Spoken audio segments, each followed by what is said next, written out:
walking around the gate, he's sitting in the gate. Huh? He done promoted himself. He's sitting there in the king's gate. Huh? I got access now. Oh, come on, somebody. See, you won't even use the access that God will give you with certain people, amen, to get what you want. God want to give you access. Huh? And you got favor and kindred. Come on, somebody. Related. Oh. Relationship is powerful. Relationship is tied to destiny. You don't write nothing else down. Write this down. Relationship is tied to destiny. Your destiny is determined who you related to and how you relate to whoever that person is. Come on, they was destined just to be some Jews. But he took, well, you can look at it one way or you can look at it the other way. Esther got a promotion because she was related to who? Mordecai. Then Mordecai got a promotion because he was related to who? It worked both ways. She wasn't just Esther no more, was she? She was the queen. He was related to the queen. She got to be the queen because she was related to him, and he had enough insight from God to put her in this contest. He prepared her for this moment. He got her ready for a moment in life that most girls only dream about. Esther had not yet showed her kindred nor her people, as Mordecai had charged her, for Esther did the commandment of Mordecai like as when she was brought up with him. Oh, that's a word right there. I wish we had more young people here. She listened to his word. Whatever he said, she did it. She trusted him. That's the problem. Too many young people don't trust their parents. I was talking with a man today. He was saying how dumb his dad and them was when they was telling him stuff until he got old enough to figure how smart they really were. He said his daddy was the dumbest man. He just figured he didn't know nothing. So everything his daddy told him to do, he did just the opposite. Now, he grown, he got his own children, and they doing just like he did. Now you know how smart that man was.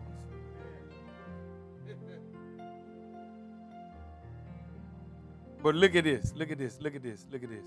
Verse 21. In those days, while Mordecai sat in the king's gate, two of the king's chamberlains, Bigthan and Teresh, of those who kept the door, were wroth and sought to lay hand on the king Ahasuerus. And the thing was known to Mordecai, who told it unto Esther the queen, and Esther certified the king thereof in Mordecai's name. God put him in a place where he could see something. By him sitting in the gate, he became privy to some secret information that saved the king's life. Now, this is very important. This is very important. This is very important. God want to let you in on a secret. God want to make his secret known to you. God want to give you some private information that might save somebody's life, but it might save your life. Come on now. The information that Mordecai had, he saved the king's life. Huh? But what saved the king's life eventually saved his life. See, you're always rewarded for what you do. Maybe not right away, but you're rewarded for the problems that you solve. He saved the king's life by sitting in the gate. Come on, somebody. Ain't nobody invited him to sit in the gate. Ain't nobody told him he had no right to sit in the gate. Let me tell you something. Him sitting in the gate is what almost cost him his life. And the same thing that he did to lose his life is the same thing he did to what? Gain his life. Watch where you sit. Watch where you sitting. Are you sitting in the presence of the Lord? Are you making yourself available to God? Are you making yourself available to when he want to share a secret? Y'all remember this girl? Her name was Martha. Martha Stewart. Amen. She got a secret inside tip on how to invest some money. and went to jail. Because they found out that she got an inside tip for how she went to jail. She stayed in jail, what, 3 years? 2 years and 6 months? Huh? Huh? She bought the jail, okay. Came out the jail and bought the jail. She stayed in there long enough to become a household name. Come on now. When she came out, Kmart gave her a big contract. Come on, somebody. Gave her own thing. She's still on TV. Martha Stewart show. Come on now. That might have been a plot. Might have been a ploy. Because everybody like a hero. Come on, everybody want the underdog. Come on, somebody. She gained more money in jail than she did with the information they gave her that sent her to jail. She's not just a household name. She is a brand. Martha Stewart is a brand. When you say Martha Stewart, we ain't talking about a person no more. We talking about a brand. When she blow on it, it's already a bestseller. Whether it's what they call them things, people don't even use no rolling pin. Martha Stewart used this rolling. I don't know. It's a brand.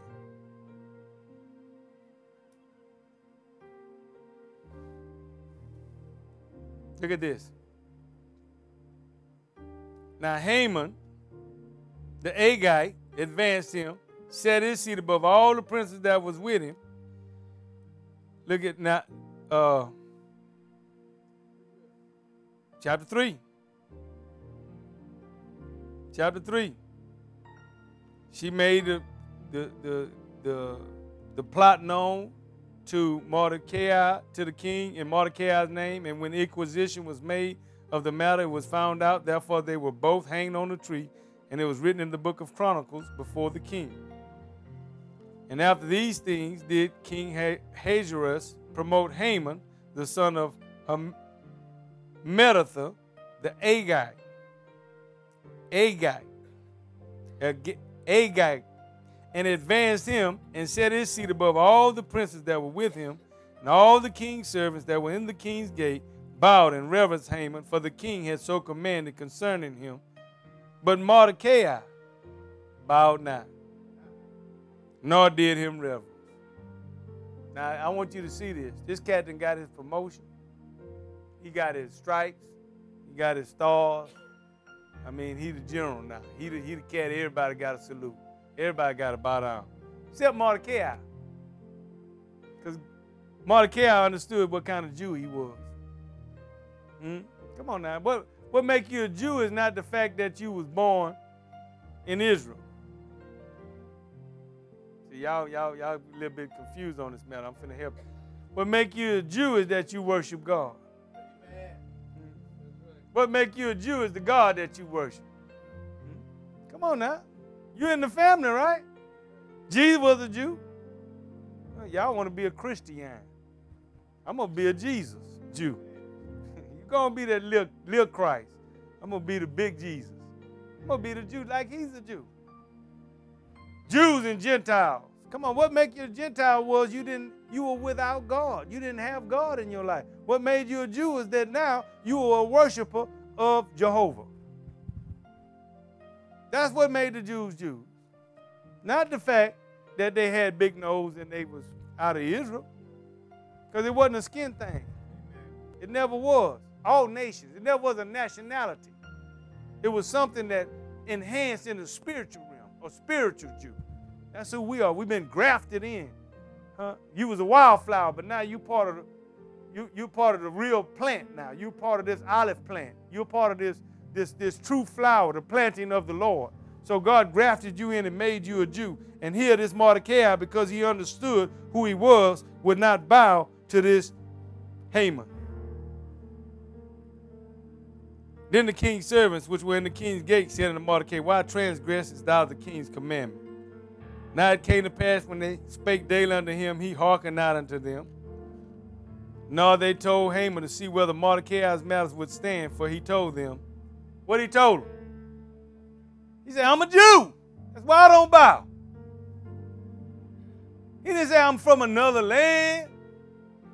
He said, I serve another God. I got the right to worship him. And him only will I bow to. Sound familiar? You remember the three, what we call them, Hebrew boys? They had the same problem. They just couldn't bow down. Amen. Oh, this finna help somebody right now. If you ever get the revelation that you don't have to bow down and worship what everybody else worships. You don't have to bow down to this world system. You don't have to bow down to nothing because you are a Jew. When you refuse to bow down, and when you stand up for God, God get happy. God said, I got you. See, most of us, we be them bowed so quick, then we want to, God, won't you help me? You worshiping somebody else, that God. Let that God help you. You already worshiping at another tree. You done already bought into the worship system that they got. Now you ain't worshiping me because you wouldn't stand up for what I say stand up for. See, it come a time when you got to stand for something or you're going to fall for anything.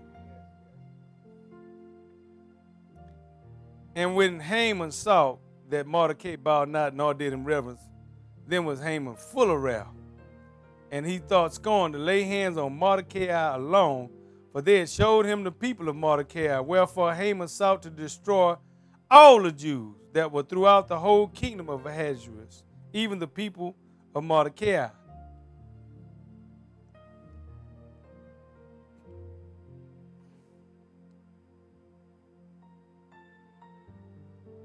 And verse 7, we can just exclude that, and we're going to pick it up in 8. And Haman said unto King Ahasuerus, there's a certain people scattered abroad, dispersed among the people in all the province of thy kingdom. Their laws are diverse from all people. Neither keep they the king's laws. Therefore it is not for the king's profit to suffer them. If it please the king, let it be written that they may be destroyed.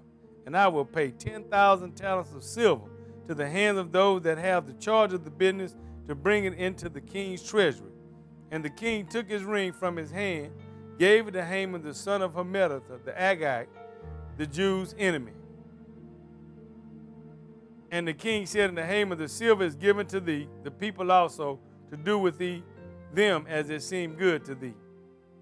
Then were the king's scribes called on the 13th day of the first month, and that was written according to all that Haman had commanded, unto the king's lieutenants and to the governors that were over every other province, and to the rulers of every people of every province, according to the writing thereof, and to every people after their language, and to every people after their language, in the name of King Ahasuerus, as was it written, and sealed with the king's ring.